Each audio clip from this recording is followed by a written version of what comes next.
Joining me now, live from Cyprus, Marshall Gittler, who is head of currency strategy at the trading company Iron FX. He joins us now from Limassol. A very good morning to you. Disaster averted. That was the verdict of Cyprus's finance minister. Is that how you and your colleagues see this?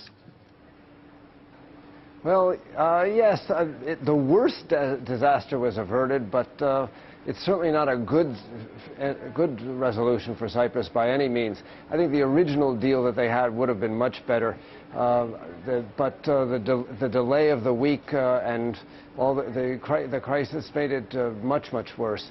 But at least the country is still in the Eurozone, and there is a resolution for now to the banking crisis.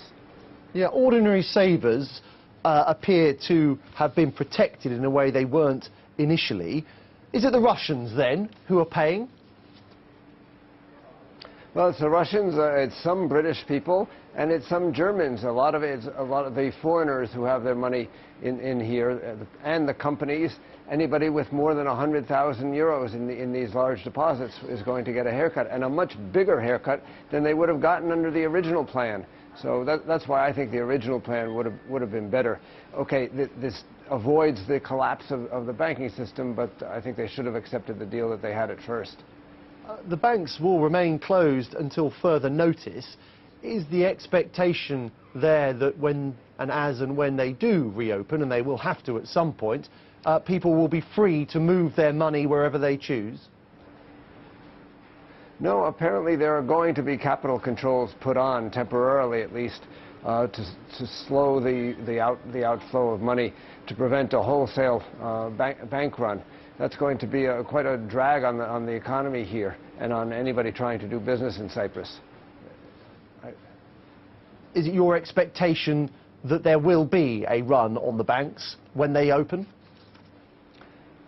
Well, first off, there's just a lot of pent-up demand. The people who've had to transfer money out for a week for the last week haven't been able to.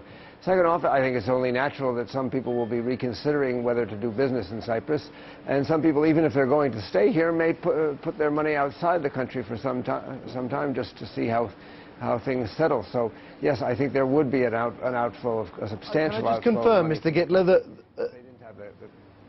can I just confirm you and your company will be staying put? Oh yes. This doesn't affect us at all. Most of our accounts in Europe are held, or all of the accounts in Europe are in Switzerland and in other countries. We don't hold money here, and our clients aren't located here. And in fact, this is great for our business. We've seen a lot more volatility, which means a lot more